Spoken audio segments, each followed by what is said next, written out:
Every day, society as dedicated investigators of the criminal world, we're on a mission to uncover the most shocking crimes and get inside the minds of those who commit. Today, I bring you another unreal, truthful crime, the Kimberly Ramer case.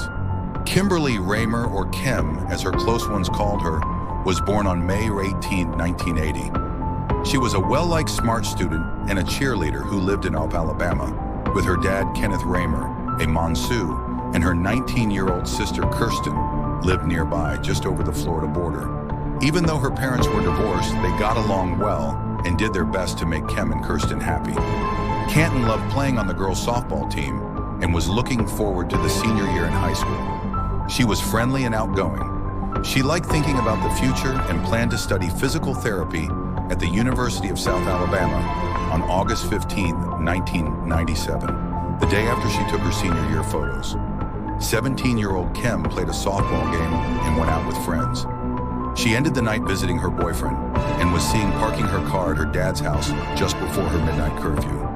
Her dad was away that night, so she had the house to herself. She had plans to wake up early the next day to go to the school for parking space assignments for the upcoming year. When Kenneth came back early as Saturday morning, the house was empty. He wasn't too worried, as Kim sometimes went shopping with her mom on weekends. But by the next day, when Ken still hadn't returned, he called his ex-wife, and they realized no one had seen Kim since Friday night. They called the police in a panic. The first 48 hours are crucial in any missing person case, and much of this time had already passed. It had been over 36 hours since anyone had seen Ken. The police found out that she had come home after seeing her boyfriend around midnight. It seemed there was some struggle in her room. Her pillow was on the floor, and the picture had fallen off the wall. All her belongings, including her purse, glasses, keys, and money, was still in her room. It looked like she had left without her shoes, which was very unusual.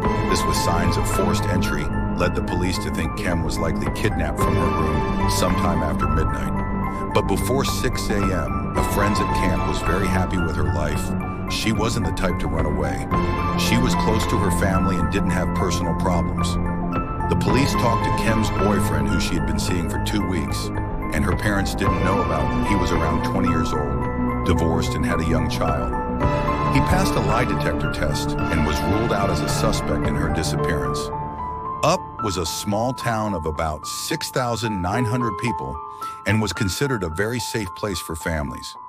Violent crimes were rare, and people usually didn't lock their doors.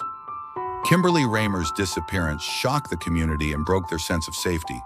The local police quickly understood they needed help and called in the FBI. Despite local searches for Kimberly, no leads were found, and her family and boyfriend were cleared as suspects.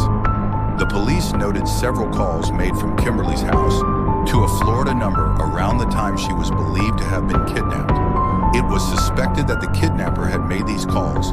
Despite the efforts, the caller couldn't be connected to the Florida number, and it was suspected that Kimberly might have been taken across state line. Searches in both Alabama and Florida yielded no results. Jeremy Garth Anderson, 27, soon became a suspect. He was dating Kimberly's older sister, and he had a key to the house where Kimberly lived. He was the son of a retired Walton County detective.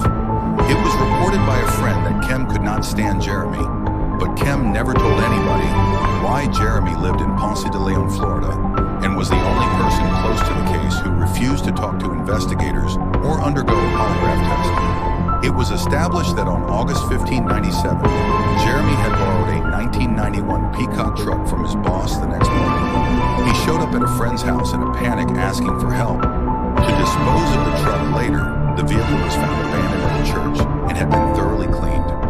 Jeremy had a long history of legal violations and was out on bail at the time.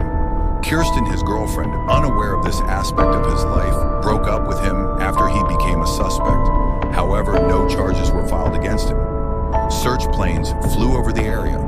Volunteers covered miles of terrain, and family and friends posted thousands of missing person posters across the county. While detectives interviewed anyone who had been in contact with Kim, truckers across the country picked up hundreds of these posters. But despite the immense effort, nothing led to Kim's friends had to start the school year without her, and fear for their own safety engulfed the